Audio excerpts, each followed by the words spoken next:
close out our fall semester series with tonight's lecture entitled A Dialogue Between Place and Form. Dorrit Mandrup founded her studio in 1999 after graduating from the Aarhus School of Architecture. She studied in both sculpture and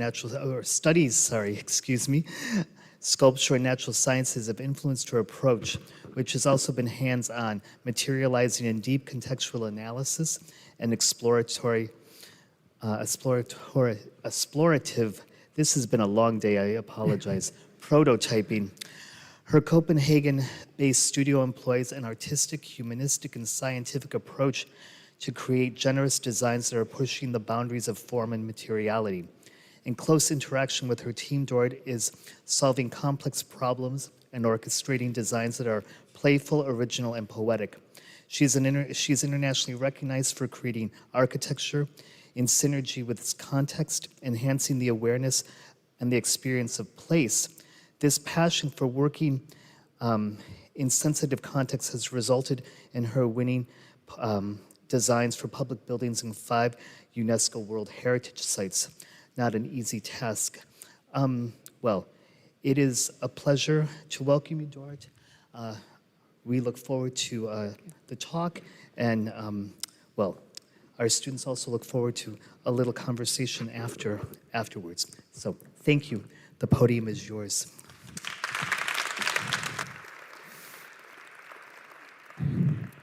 Thank you so much. This is my first time in Delft. I'm very, very envious of this place. It seems very lively, and I can understand your diploma students are almost finished, and I think you have a place I would love to have studied here. Just a little bit about the office. We're 85 people. We are placed in Copenhagen, and we more and more work outside Denmark, I think, in different, mostly Europe. We also pitched a little bit on competitions in Canada and the States. We didn't win. Hopefully we will someday. And what I brought here today is actually 5 projects that are in different ways related to sensitive sites. Some are related to sensitive nature, and some are related to sensitive history. But all of them, we talk about this as irreplaceable places, not as beauty, but as places that are irreplaceable for either the ecological system or for the history of mankind. So here are the very different places: Greenland, Norway, Ukraine, and Germany and Denmark. Some of them are built and some of them are not built yet, and some will never be built. The first one is built. It's the Wadden Sea Center. It's actually placed in Denmark on the Wadden Sea coast, which is UNESCO protected, and it is UNESCO protected all along the coast of Denmark and Norway and the Netherlands. Germany, sorry, and the Netherlands. So the very, very shallow sea bottom of the Wadden Sea is unique because it has high tide, and it means that it leaves a lot of residue, a lot of food for mainly birds, but also for seals. And so the UNESCO protection is mainly about the ecological system that this coast has so much importance of. So you probably know this starling magic. You might have seen it on the Wadden Sea coast here. And the birds that are more than 1 million birds that feed here every fall and every spring when they go on the migration route from the north of the tundra in Russia and go along the Atlantic coast and go all the way to Africa. So they stay here for about 6 weeks every time, and then they actually fly all the way to Africa or to the north. So this coast, or on the Danish coast, it's also a old Viking area. Actually, Ribe, which is the nearby town, is an old Viking trading city, the most important Scandinavian trading city in the 6th, 7th, 8th, and 900. So there were also Viking farms here, and the way they built their houses was mud, not rammed earth, but earth walls, and then with thatched roofs. So that's also a very common way you do it also here, I know. So we have a lot of tradition in common. So the thatching of roofs and facades has been a rule, not so much facades here in Denmark, but here in Holland, I know you do facades as well. But it's a raw way of quite inexpensive building material. So the site was not all that exciting, as you could see. It's an existing building from the 90s, a little bit kitsch, trying to resemble a Danish farmhouse, but not really succeeding so much. But this was the existing Wadden Sea Center, exhibiting the migration of the birds and trying to teach visitors about the importance of the ecological system of the Wadden Sea.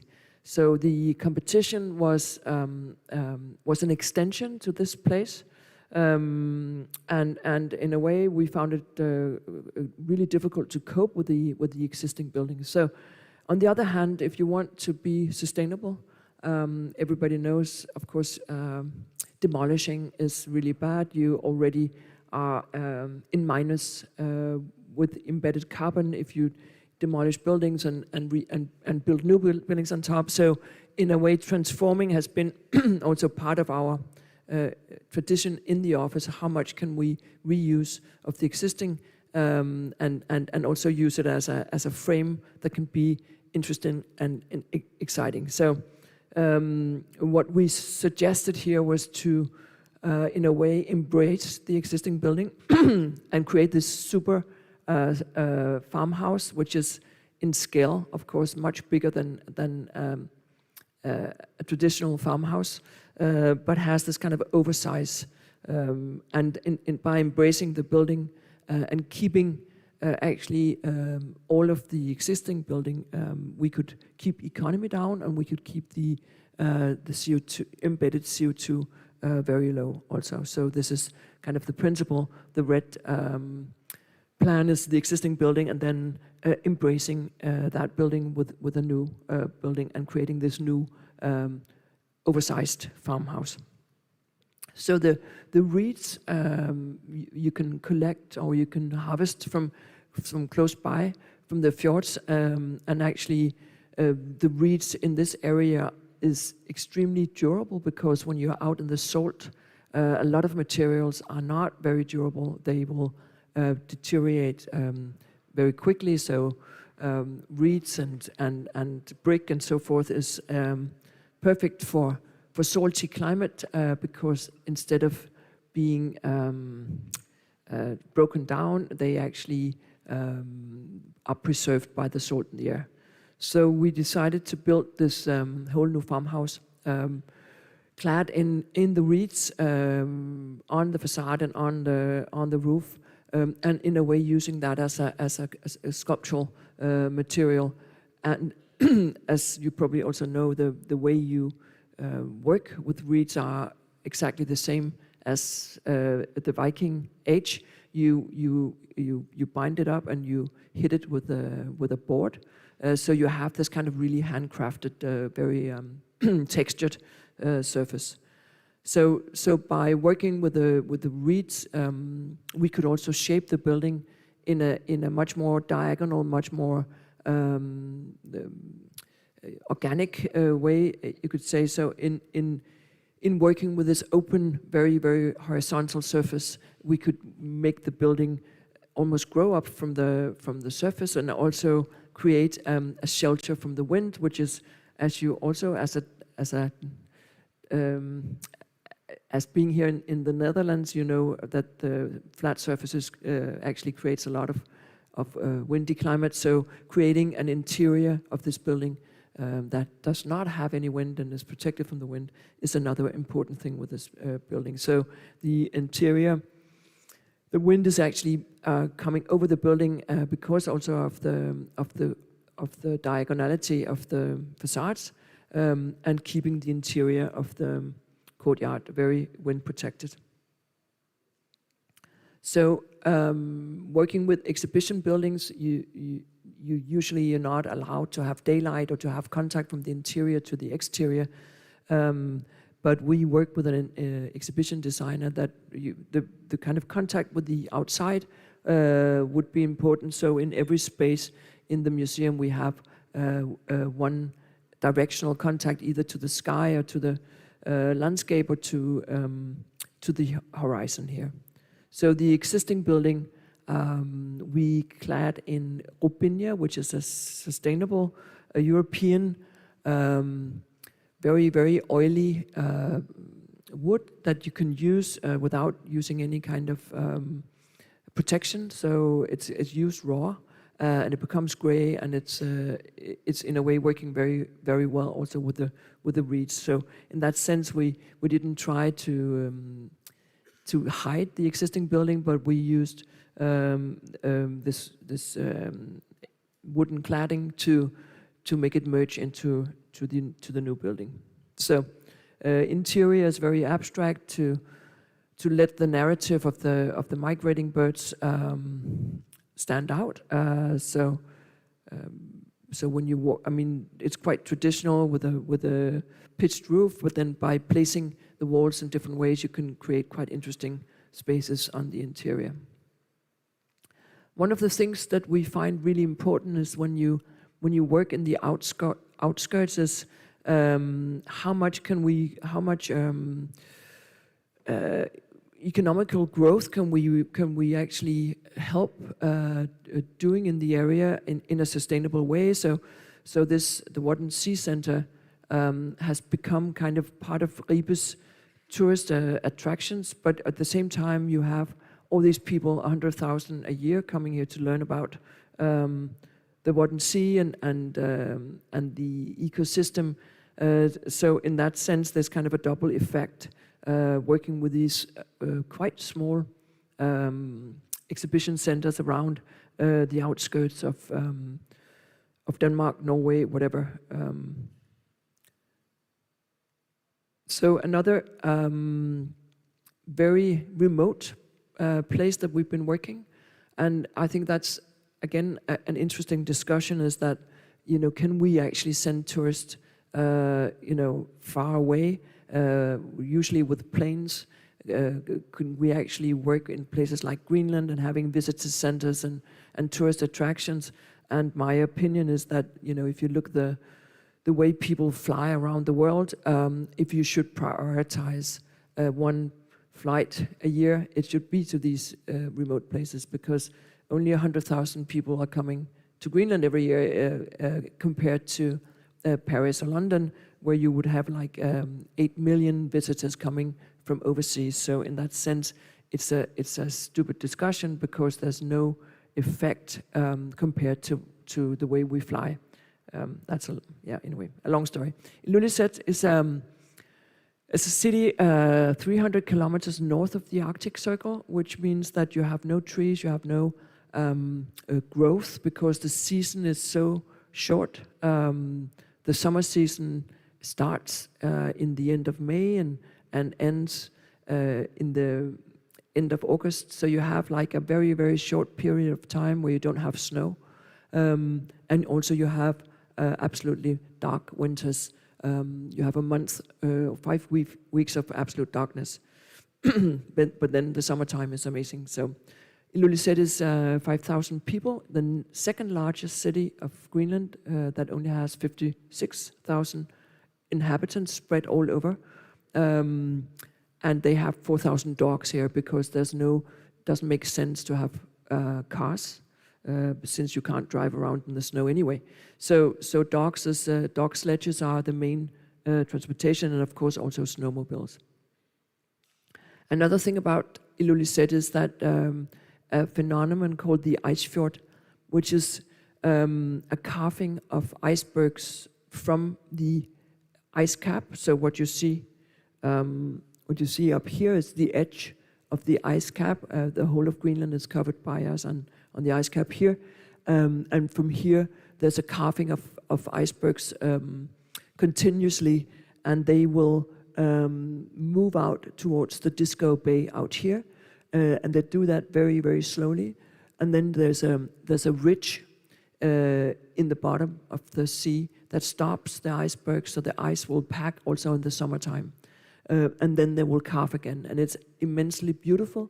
And then it's also quite scary because you can see this glacier that has moved. This is the edge of the glacier in the 18th century, and the edge of the glacier has moved with accelerating speed backwards because the ice cap is melting, as you probably all know. This is where you could see it with your own eyes, how the ice cap is melting faster and faster. So this is also the place where people will go, where world leaders will go to try to understand climate change and the importance of ice and the melting of the ice. So the the Icefjord Center is a center, exhibition center for the understanding of the importance of ice and climate change, and it's also a cultural center for Greenlandic culture. So the program is quite small. It's actually placed in the edge of the UNESCO protected Icefjord Park, which is starting over here. You will move past the Icefjord Center and into this large natural park, and actually see how amazingly beautiful it is. But you won't see the glacier because the glacier is way back. So the understanding of the climate, the understanding of how to build in a climate where you have only 2 months of ice-free or snow-free possibility, having a building site that's only open for 2 months in a way, but also transporting materials from Europe or from Denmark with ships and containers, because there's no building materials here. There's not a lot of machinery also to like cranes and big machines. So in a way, trying to work with a project that has both, of course, the extreme climate, the extreme cold, and also the movement of the snow during the winter time has been really important. So this is the site, and when we saw it for the first time, we realized that there's only one place on the site that you could actually see the ice fjord out here. This is the summertime, and what you see is icebergs moving slowly. So we decided quite quickly that we needed to overhang, or to build a building that could, where you could discover the ice fjord where you move through, because otherwise that wasn't possible. So by cantilevering the building and by working the building as a boomerang, we could in a way choreograph the visitors' movement through the building, through the exhibition, and discovering the ice fjord while you move through the building. And then another very important thing was to create a gateway between civilization and wilderness by using the roof as part of the route moving out. So standing on the top of the roof, you would actually discover the ice fjord for the first time. So technically, working with the movement of snow, it's not that it snows all that much more in Greenland, but the snow stays and it moves around with the wind. And the speed of wind is like twice the speed in Denmark, which is pretty high. I guess it's the same here, with all the flat surfaces. But So when you work with a building here, you need to be extremely careful that you're not creating a snow buildup. Like if you place the building towards the prevailing winds like this, you would build up all the snow behind the building. When the wind stops, it will land here. So with working with this boomerang shape and having the prevailing winds from the west, we could actually keep the building quite clean of snow. The facade is pretty clean of snow, and we have only these small snow buildups that you could clean off by shovel. And then lifting up the building, because the melt water is quite harsh for a building, so lifting it up and letting the melt water drain natural towards this small lake that's down here. Then, of course, trying to be as sustainable as possible. Initially, we worked with the building as a full timber construction, but during detailed drawings, we discovered that we needed to use some steel, because when working with the very large timber constructions and comparing them to the amount of containers that you needed to transport up there for the building system, and also because of climate change, the what do you call it? The cold point keeps on moving, so you get moist in the construction. So there's a different climate than 200 years ago, where you could just place a building right on the permanent frost, because the permanent frost is not permanent anymore. In Greenland, there's no, because of course it's a nomadic culture. There's a building culture, you could say, with construction, so you could move with tents and so forth. So the building culture in Greenland is in a way imported from Norway and Denmark. So it's these small wooden houses that are painted in bright colors, but in a way we couldn't relate to that building culture as something that was really original. So what we did was, in a way, relating much more to the tools of the Inuit, which is much more kayaks and hunting tools and so forth, and also looking into the idea that the Greenlandic bedrock is supposedly the oldest in the world. So relating to that history, we try to be a little bit humble. So the building has this character of being temporary compared to millions and millions of years. So placed like this, and you have that's another way the ice fjord can behave, almost free of icebergs, changing in a way all the time. So creating, in a way, an inner protected space behind the building, and then having this large view when you enter the top of the building and enter through the building.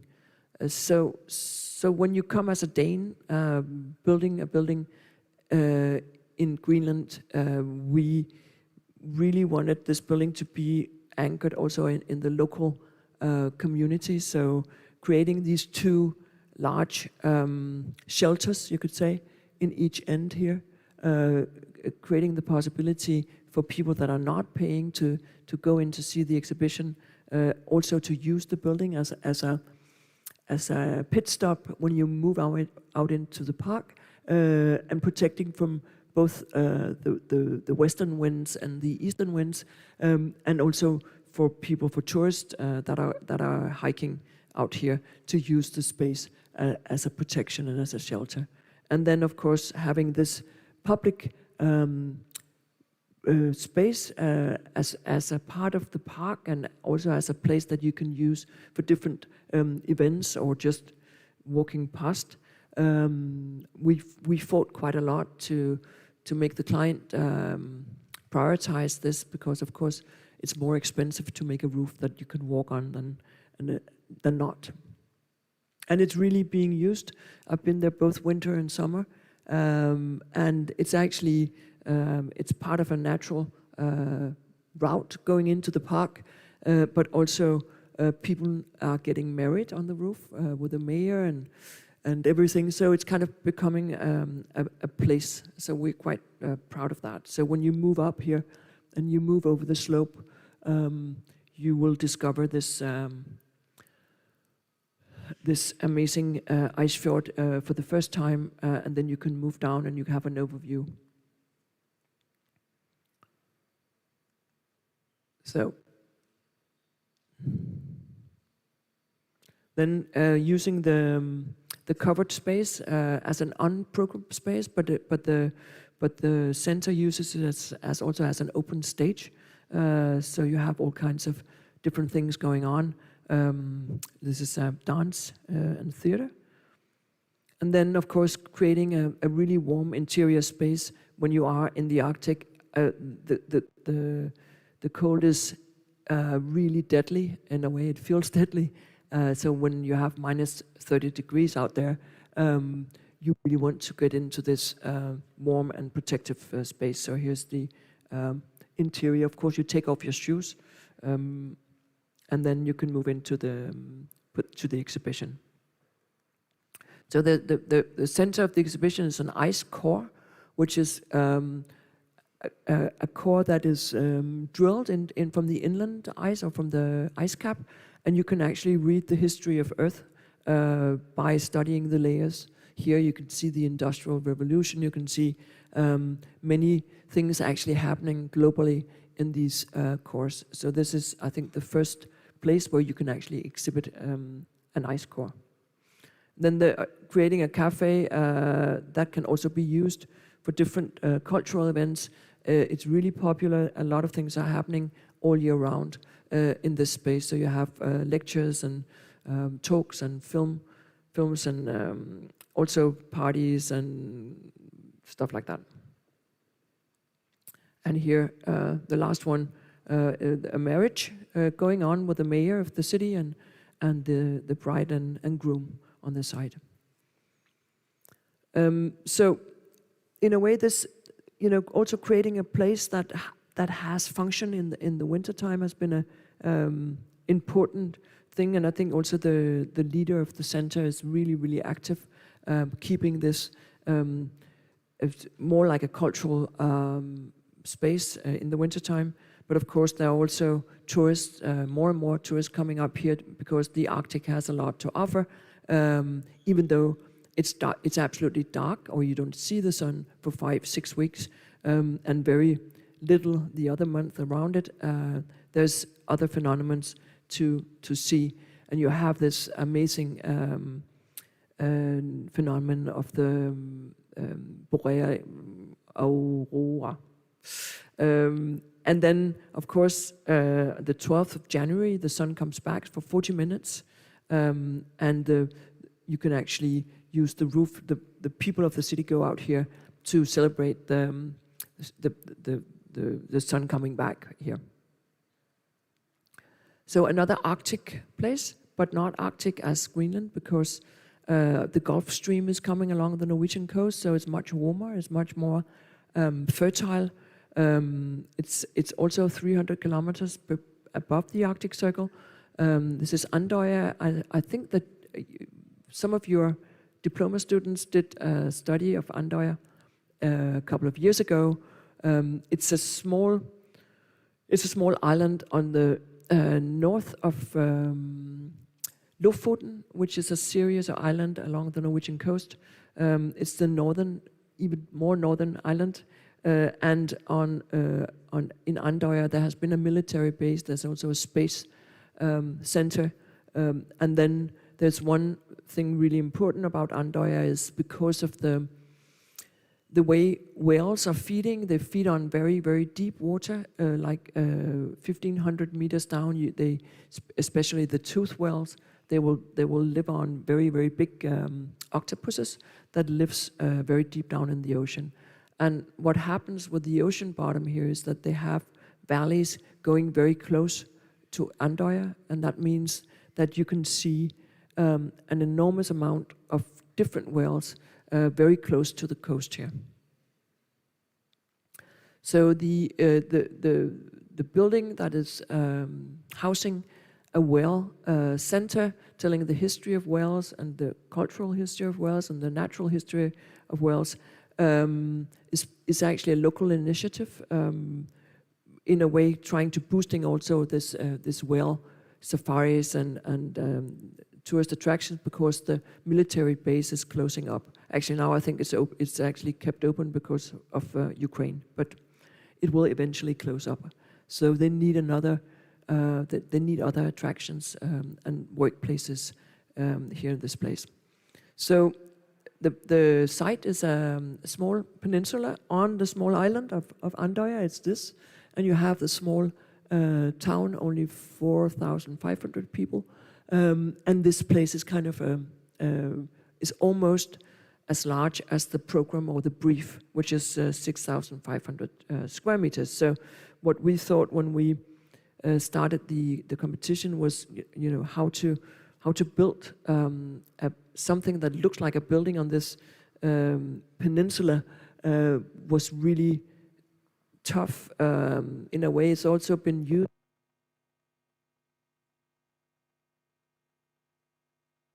Maybe the battery? No, it's okay. So it's also used as a recreational area for the small town. So the idea that we had was to, in a way, understand the crust of the earth as part of the ocean. I mean, the only thing that actually makes a difference between ocean bottom and ocean landscape, and the landscape is the water. So seeing that as a continuous surface, we work with the crust of the island as a shell or as a skin that we could lift up and, in a way, place the whale center underneath. So using the existing bricks or the existing natural stone in the area, and trying to work with this not as a natural hill, but as a part of this of the surface that, in a way, also connects, I guess, globally the sea and the land. It wasn't actually intentional that this looked like a whale tail moving up from the ocean, but seen from a certain point, also this building ended up looking like a whale. That wasn't actually the idea, but we quite like it now. So the exhibition space, since it's a big shell, also creates this possibility of making really immersive exhibitions. So some are almost created like caves, and you can work with all kinds of media inside, but also trying to work with the landscape and the sea on the outside as part of the exhibition. So creating this interior landscape that following the topography of the island, so you don't have a big base of the building because of the quite moving type. The curves of the landscape is moving up and down. So we wanted, in a way, not to be able to see the building as a base, and then you have a building on top of that. So we worked quite thoroughly with the movement of the building following the surface of the island, and of course also working with this curved glass that creates partly a surreal understanding of the exterior, but also is working as a constructive measurement that you, when you have the wind pressure on the glass, you can work with much smaller mullions, because the glass is actually acting as a wind pressure construction. And then again, in the end, creating a space that's public, that's not privatized. So in a way, giving back the surface of the island as a new place, as a new plaza that's open to the public, and that's again unprogrammed, but will hopefully be used for different events, and overviewing, of course, the sea. moving to a very different place. It's very urban. Sorry. But in a way, working with a very sensitive place and also a very sensitive history.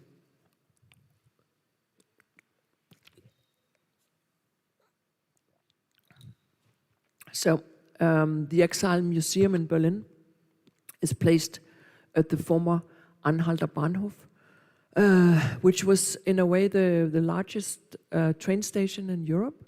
And during the Weimar Republic, this was also where everybody, scientists and artists and everybody who wanted to be part of the liberal Berlin came into to this train station from all over Europe, arriving in the 20s and the late 20s, and then after Hitler's takeover in 1933, this was also a place for propaganda.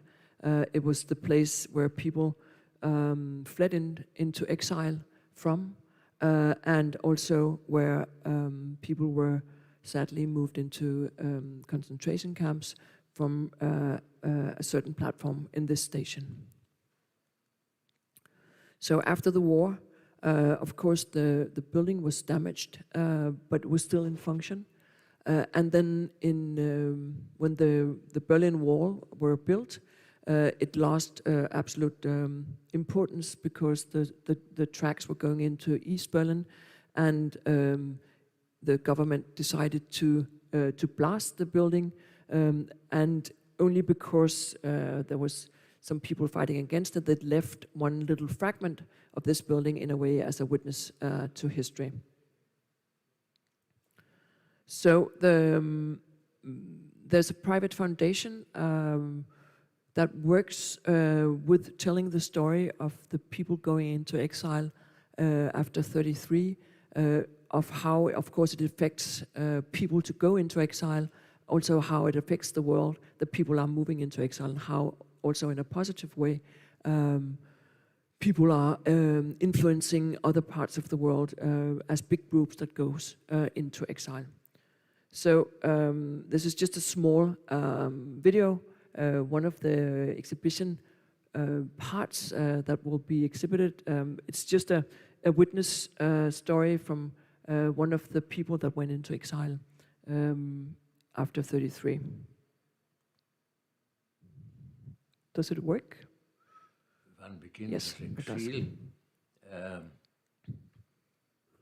Nicht gleich. Also in meinem Alter, 17 Jahre oder so, ist das ja ganz schön aufregend, in die Fremde zu dürfen. Doch sehr bald kommt das Gefühl auf, ich kann ja eigentlich nicht mehr zurück. Man hat sich eingeredet die ganze Zeit, ich bin im Ausland, aber ich kann ja immer heim. Und auf einmal merkt man, weiß man, dieses Heim wird es nicht mehr geben. Und das stimmt ja auch. Man kommt ja nicht zurück. Man kann ja nicht zurück. Weil man sich selber verändert hat und weil die Heimat sich verändert hat. Heimatlosigkeit, Verbindungslosigkeit, das Gefühl, im leeren Raum zu schweben, nirgendwo hinzugehören. Und es bedeutet damit den Verlust der Identität, dass man nicht mehr weiß, wer man eigentlich ist, wozu man da ist. Eigentlich ein Zustand, in dem man lebenslang leidet. Ja? Dass man seinen eigenen Gefühlen, auch wenn sie nachher kommen, nicht zu einem Land, aber zu einem Menschen, dass man seinen Gefühlen nicht traut, weil man sich sagt, ja, was sagt man sich? Irgendwie unbewusst sagt man sich, ein Heimatloser hat kein Recht, etwas zu fühlen. Kein Recht, auf seinen eigenen Gefühlen zu bestehen. Das sind erfundene, fiktionale Gefühle. Die echten Gefühle hat man nur in der Heimat gehabt. Nur dort konnte man etwas fühlen. Das ist ein furchtbarer Zustand für einen jungen Menschen, dass man sich selber so misstraut und dass man nicht mehr das Gefühl hat, man selber sein zu dürfen. Darauf läuft es am Ende hinaus. So I think that's it's an interesting discussion about. You could also talk about uncomfortable monuments that you have had events that are so horrible you don't want to. You want to forget. You don't want to, in a way, remember. But my opinion is that there's an importance in understanding history and also having these monuments that, in a way, remind us of what also horrible things we have in our memory from history. So when you look at this, you can hardly understand that this was the train station here. There's a football field inside it here, and there's a new kind of it's not a this event center here, and then you have the leftovers of the entrance building belonging to the train station. So in a way, it's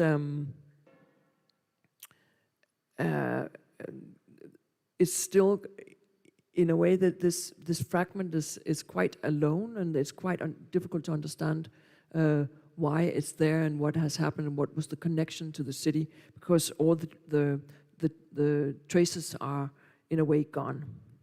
So when you look through the gables, you have this strange feeling of absence or emptiness, and the placement of the Exile Museum right on this place, I thought, was a possibility of somehow recreating a meaningful relationship to the history. So the site was quite small compared to the old train station, but still you had the possibility of embracing the fragment that had, in a way, been bearing witness to so many different and also quite sad events, and in a way create a space between the fragment and the building, a place of reflection, you could say. So by creating the building as a backdrop to the fragment, in a way it was given more meaning, and also it was giving more, it was in a way being framed. So that was the initial idea, was to make a backdrop to the fragment and pay respect to that in a sense, but also referring to history, but in a quite subtle way.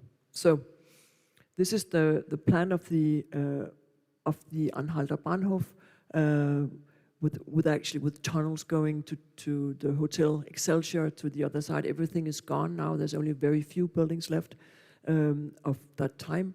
And here's the site. So in a way, placing the entrance of the building and also placing the end point of the curve where the steps that you would move up to the tracks. The tracks was on first floors, and you can imagine how in a way, when moving up here and moving up to the tracks, how the whole understanding of your future is in a way disappearing, and you are floating in blank space, you could say. So this is the backdrop of the building, and the whole building is created as a transit area, as an airport, a train station, everywhere where you are always on the move and you're in transit. So we created these really big vaults, referring to this kind of transitional buildings. And then working with a facade that's not really a brick facade, it's actually also transparent, so you have the possibility of an interaction between inside and outside. And then, of course, the old train station and the curves are, in a way, referred to also on the interior. And then one important thing is that when you move inside the building, you're moving upwards. So there's a strain, in a way, the kind of strain of walking on a slight ramp, but also when you move upwards, you're not able to see the horizon until you get to to the end point. And then you move up into the exhibition spaces that are upstairs. And then, in a way, creating this quite complicated relationship between interior and exterior. And the facade, again, being transparent, even though it's created in brick. So, in a way, the understanding of migration and understanding of going into exile is very, very relevant for today, because we never had more people having to flee from different places on sort of globally. So in a way, the relationship is sort of one-to-one from what we regard as absolutely inhumane in the Second World War, and then what you see happen today. So we hope that this place, in a way, will also represent people fleeing and going into exile today. So the last project is not going to be built. It's a memorial center in Kiev, in Ukraine. And it's a memorial center for Babyn Yar, which is one of the single-handed most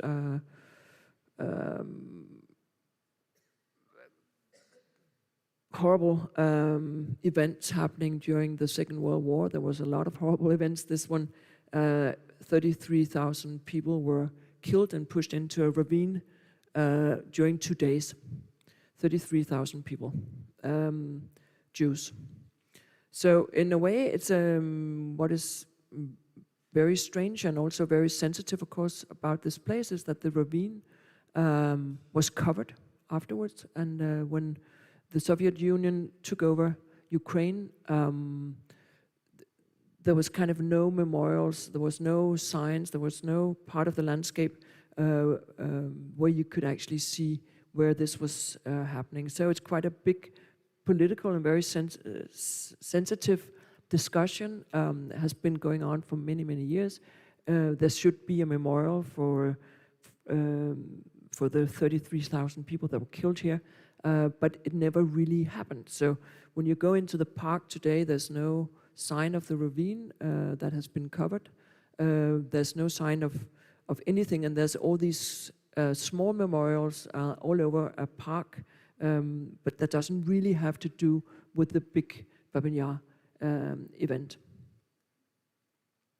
So,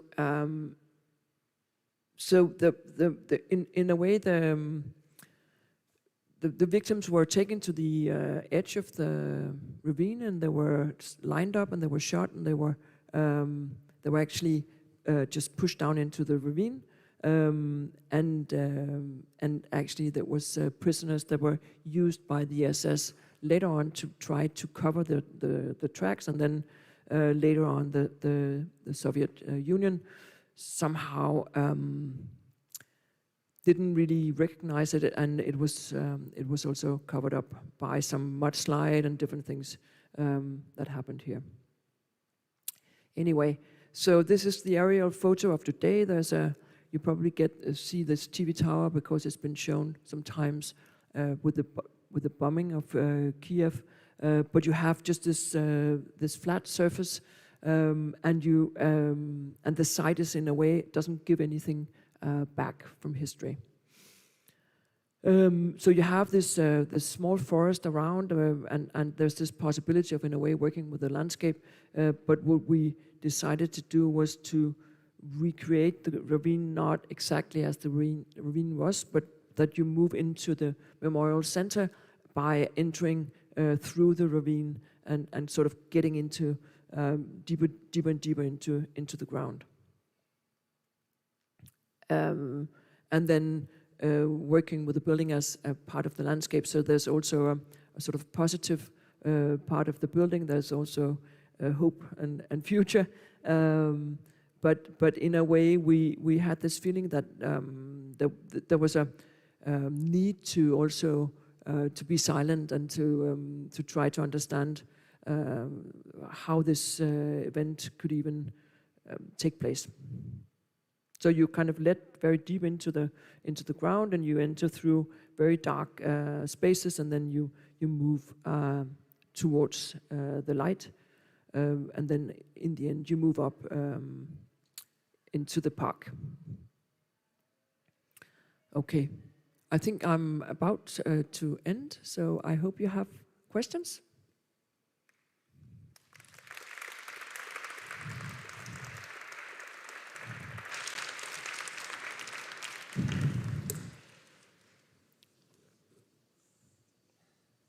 There must be some questions. I mean, you can ask me anything. Exactly. Please, the microphone is there.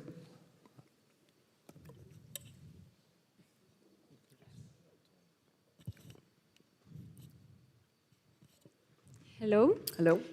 Thank you very much for your lecture. We could say that there's obviously a clear intention to connect your buildings to the site and to make them even part of the landscape.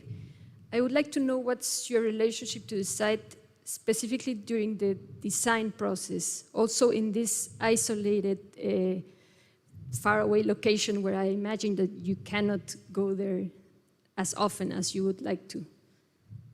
Do you? Yeah. Well, I always go to the site, at least once before we start doing. I think it's really, really important to understand the site sort of in one-to-one with your senses. But then we also spend quite a lot of time in the office trying to understand a site from different viewpoints, historically, geologically, you know, anything that in a way can inform us to try to understand what is the importance of this place. And sometimes you have a site that doesn't have, I think, like the Wadden Sea Center in a way, it was not an informed site. You couldn't even see the Wadden Sea. There was kind of it was a very silent place in that sense, and I thought that trying to understand the landscape as a much more abstract thing, like a surface. How can you work with a surface? How is the relationship to this kind of openness and the extremely windy surroundings? And I think that's so. Every time we start up, it's like starting from scratch, and then really searching for meaning, you could say, or so. Because I think the worst architecture I know is the architecture that doesn't that in a way is not meaningful in the place it's placed. And I think that's so. If you kind of start off with a formal thinking, I think often you will end up with something that has this kind of discrepancy or a little bit of being a little bit not really in place. So I think that's at least that's a method for us to try to get into to the understanding of the site. Thank you. Thank you for the beautiful lecture. I had a question when it comes to form and function, maybe. I find it really interesting to see how so many values are entailed in the building's volume, and how it is a representation of all the sensitivities.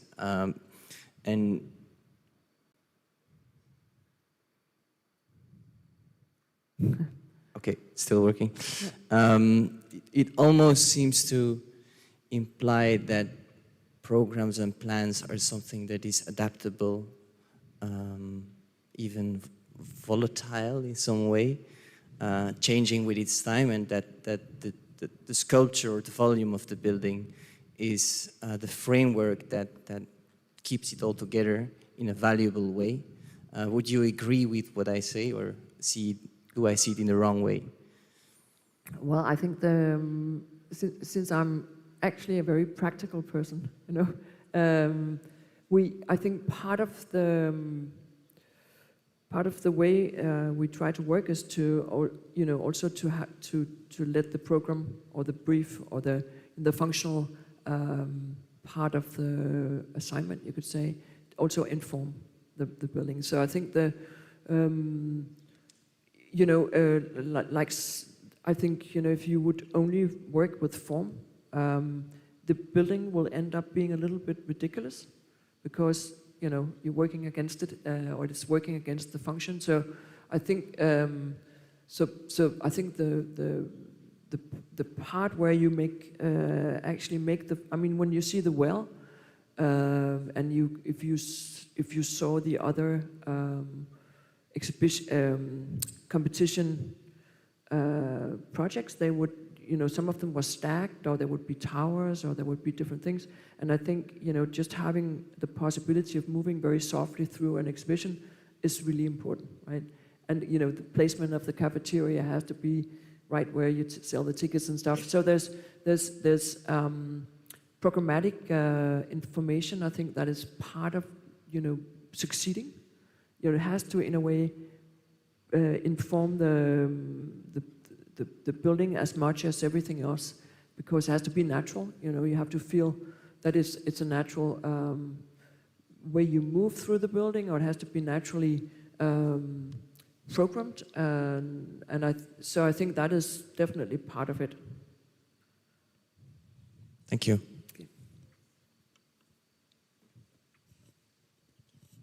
Hi, I have kind of a follow-up question, I guess, to Anna's. Just curious, in the design process and going to the places, how much are the people involved, or communities, and what is that process like of meeting them?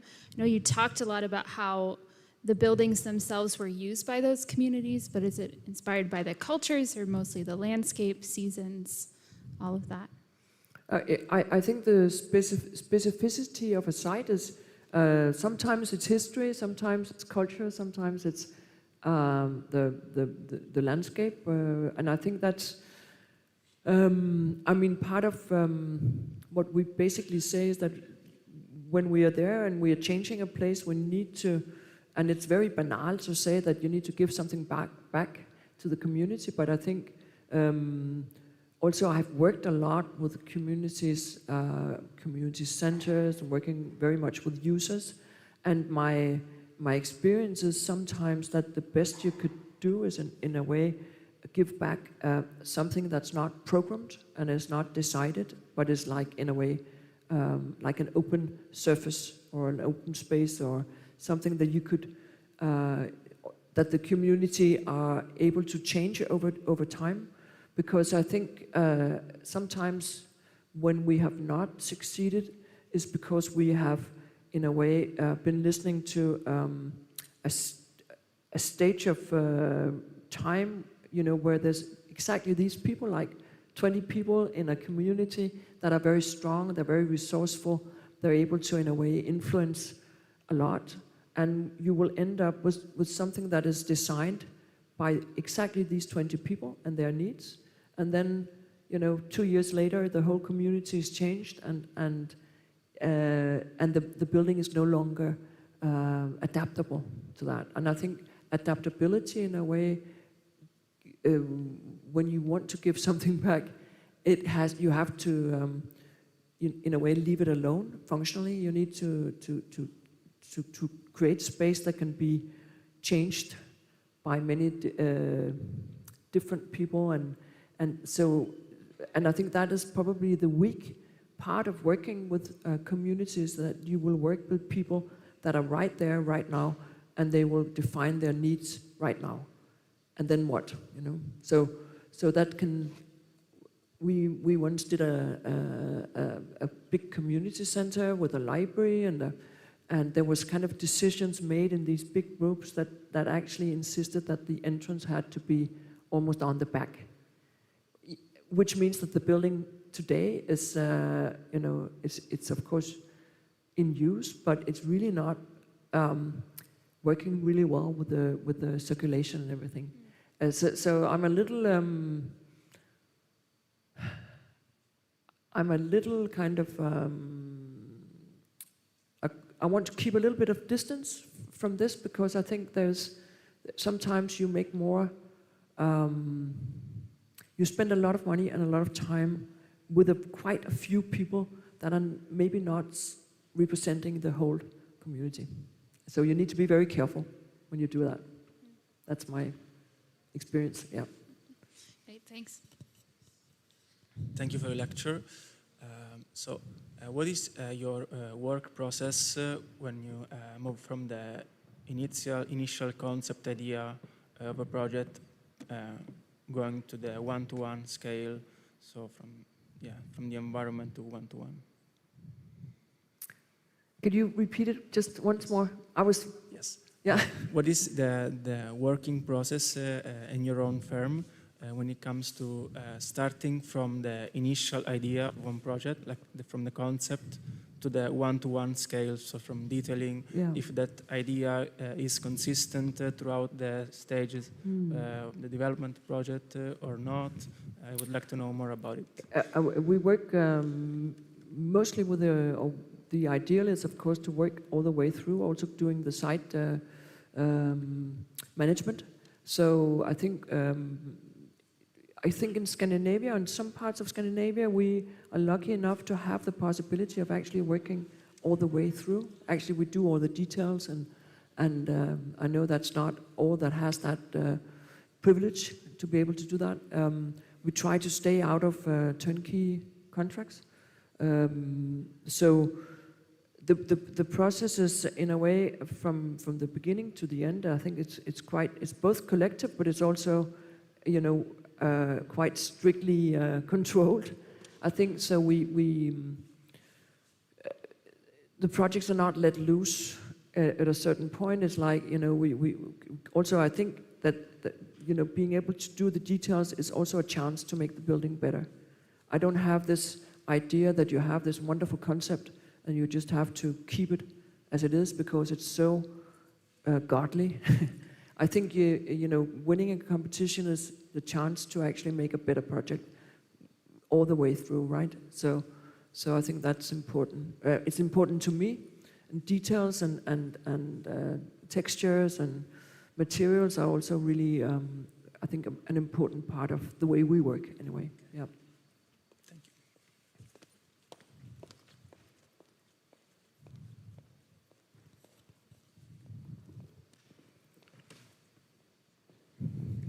Hi. I have a question. Well, it's actually more of a comment, and I would like to know your opinion on this. Considering, I would like to know what you think about an architecture firm designing so many historical projects across different countries, and how basically, what's your opinion on this objectively? Considering a firm has a very specific way of approaching a project, as you were just discussing, or some stylistic influence in the end as well. And in the end, these are very historical, very significant places, and there's a danger of developing a system in the end. So I'm just interested. Yeah, I totally understand also the idea of, we don't think that we understand Greenlandic culture. Or Inuit culture. So in a way, I think that's also in a way an opinion that you can also you could keep a little bit distance, and I'm not sort of meaning a cynical distance, but just actually understanding that you're not understanding, and by doing that you could also in a way deliver something that has much more. Sort of meaning, a sort of basic meaning to human kinds, right? So it's more, we're not, we don't think that we understand the emotions of Berlin 33, or, but we in a way try to say, well, we all have. There's something that is kind of basic to everybody. And if you keep it there, I think you're not interfering or proposing something that is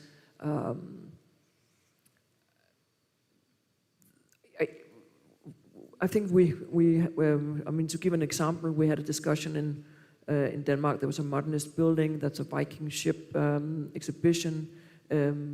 It's a quite beautiful building, but there were people that wanted it torn down because it wasn't Viking, right? So it was a modernist building. It's nothing to do with the Vikings. And I think, you know, in a way, it's sometimes when you keep distance and you don't try to express more than you are able to, I think you can do that, even though you're not part of Inuit culture or part of the Jewish community in Kiev. So I think there's a kind of a respect distance that we try to keep. Was that a? Yeah, no, an answer? Okay. that answered my question. Yep. No.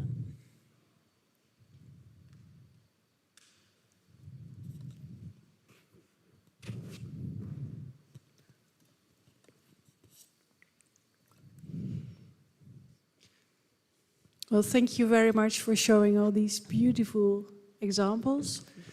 I learned that you are trained both in art and in architecture, while we are here coming from a more technical orientation. Can you reflect a bit on your learning career?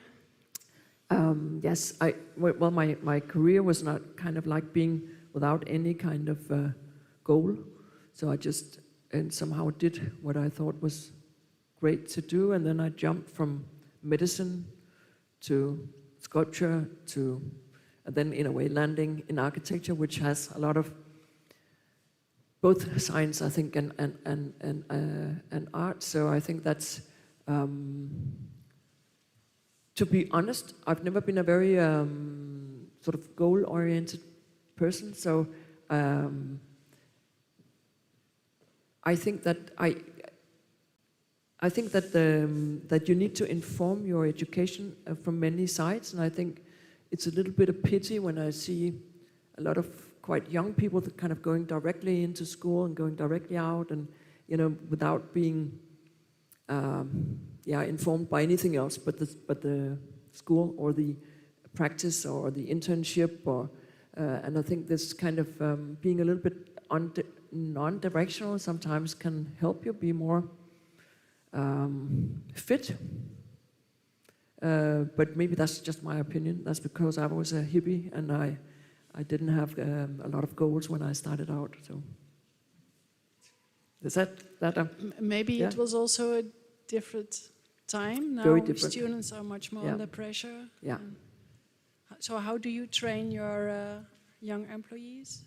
Or We have interns that we try to keep, for more than half a year. So we have like a year, and we try to give them they go through a program. They're also sent on to Scandinavian study trips, and they do different things. They help mostly on competitions, but they also do other things.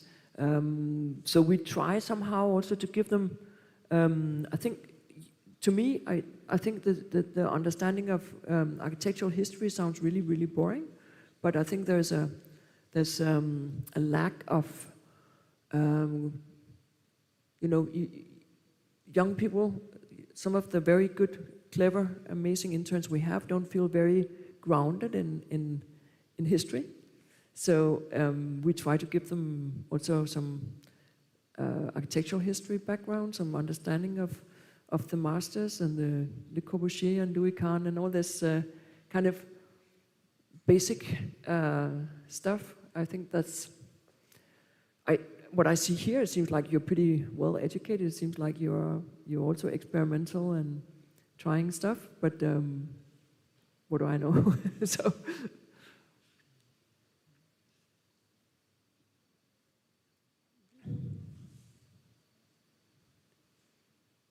this is your opportunity.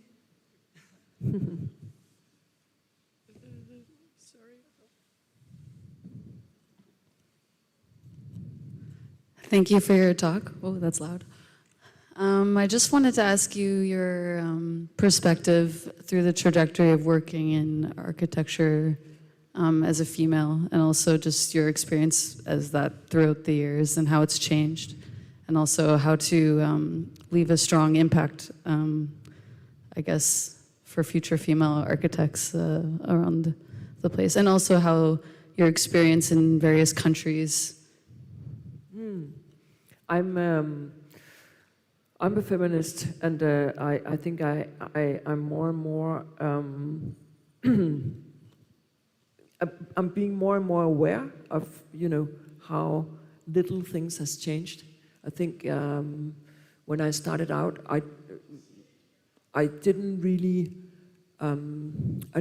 see a lot. But I think when looking back, I think there's a lot of very difficult issues that hasn't changed since I started, right? So there's this whole understanding of since the construction business is still really led by men, or they're still the most powerful part of construction business, the clients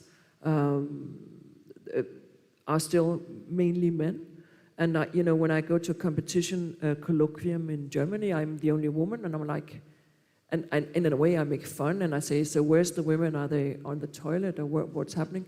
And everybody just looks at me like, and it seems it's also like that in Denmark. It's not that Scandinavia is that much more advanced, I think. And when you look at the architecture, the architecture's offices in like the 20 most published offices, they're all men, and they're owned by men, right? So you can be used as a woman as a kind of alibi in front, like you're a CEO or something. You take care of the men, you take the administration, but then when you look into the ownership of who owns the offices, who owns the developer firms, they're all men. So I think there's a kind of discussion that needs to be, I think, is also brought forward now. I think the Me Too movement has been really, really important, because now we can even say, 20 years ago I couldn't say, oh, where's the women, right? Because I had to, to play cool and to, be one of the boys. And I think that's changed, and that's good. Okay. Thank you. Hello. Thank you. It was really nice lecture. But I would actually like to ask about the buildings are really like with the form, they come together really nicely. But how do you do it? How do you convince the client about the materials that you want to use, the structure you want to implement, and the whole process like behind the scenes? Because this is what we just see, the end product. But how is it actually in the process? How does it work from your company? Do you only do the public buildings, or do you also have the possibility to work on the residentials, and how different is this to that? We have a lot of projects we have a whole shelf of projects that hasn't been built, right? Lots of competition, we don't win. Yeah, as you say, what you see here is kind of what we managed to get built. And I think, in a way, I think that's one of the things that I always say is like, you need to choose your client really well. It's not that I have been doing that, but that's my experience, that, you can waste your time on bad clients. Because no matter how good you are and how good you are at convincing, if you have a client that's not ambitious and doesn't, want what you can, you're wasting your time. That's my conclusion now. After 25 years, I think I've been spending an enormous amount of time with clients that didn't want. They didn't want to be ambitious, and that, so in a way, I think that's the most important thing, is to choose your clients. And I know that's not a privilege you have. I don't have that privilege either, but I can say no, not working with the people that doesn't show ambition. Yeah, and I'm not saying like I'm not working. One of the things that we also say in the office is that we will not work with autocratic regimes. No matter how ambitious they would be architecturally, we don't find it. We find it very, very. It must be very difficult to work with the clients that doesn't compel to human rights. And that's one of the things that I don't understand. In the kind of 80s and 90s and 2000s, it's been like all really good, great architects are working all over the world with dictators and with, autocratic leaders, and not having a problem as long as the architecture can be good. And to me, that's not a possibility. So yeah. Thank you.